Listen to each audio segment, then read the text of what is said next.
dans ce nouvel épisode des Blabla de Sandra. Si tu apprécies ce contenu, pense à t'abonner, à liker et à partager. Je t'invite à découvrir mon dernier bébé de papier paru à ce jour en auto-édition, L'amour minimaliste, une romance qui parle de deuil, de résilience et de renaissance à travers un nouvel amour avec tendresse, humour, passion et sensualité. Fin de la page promo. Aujourd'hui, on va parler d'un sujet aussi fascinant qu'épuisant, la chasse à l'attention sur les réseaux sociaux. Car oui, quand on est auteur auto-édité, on n'essaie pas seulement de vendre un livre, on essaie surtout d'obtenir quelques secondes d'attention dans un océan de vidéos, de pubs et de contenu. L'attention est une ressource rare. L'attention est devenue la monnaie la plus précieuse du XXIe siècle. Chaque jour, un lecteur potentiel fait défiler des centaines de publications, de stories, de réels. Et toi, auteur auto-édité, tu apparais au milieu de tout ça.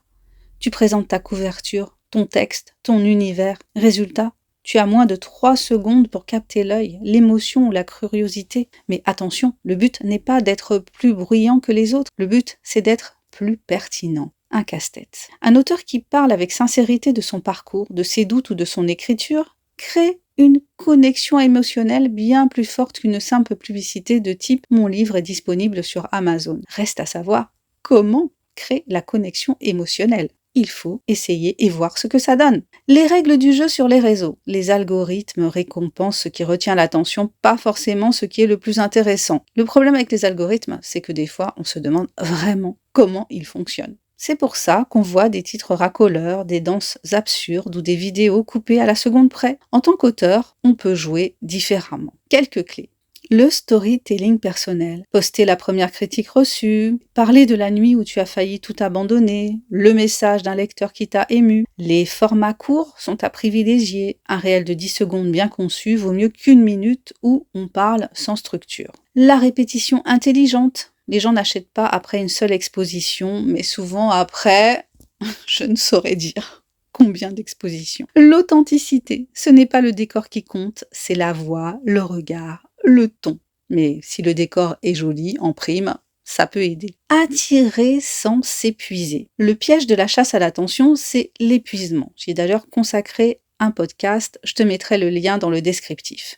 On finit par créer pour plaire à l'algorithme, pas pour exprimer son univers. Alors, voici un conseil essentiel. Faire moins, mais mieux. Choisir un seul réseau principal, si on en a envie, préparer ses posts à l'avance, et surtout garder en tête que notre but n'est pas d'être un influenceur, mais d'être un auteur visible. Un auteur visible, c'est quelqu'un que l'on reconnaît à son ton, à ses thèmes, à sa voix. Conclusion, la chasse à l'attention, ce n'est pas une guerre, même si parfois je parle de guérilla marketing de l'auteur auto-édité. C'est un art, celui de donner envie d'entrer dans notre monde littéraire. Alors au lieu de courir après les vues, demande-toi qu'est-ce que je veux que le lecteur ressente quand il me découvre. Et cette émotion-là fera peut-être la différence. Merci d'avoir écouté cet épisode des Blabla de Sandra. Si tu as aimé cette réflexion, n'hésite pas à partager ce podcast et à me dire quel est ton point de vue sur la question. Je te dis à très bientôt pour un nouvel épisode des Blabla de Sandra. Allez, abonne-toi, commente si tu l'oses, like et partage. Et pense à découvrir mon dernier bébé de papier paru à ce jour, L'amour minimaliste, une romance qui parle de deuil, de résilience et de renaissance à travers un nouvel amour avec tendresse, humour, passion et sensualité.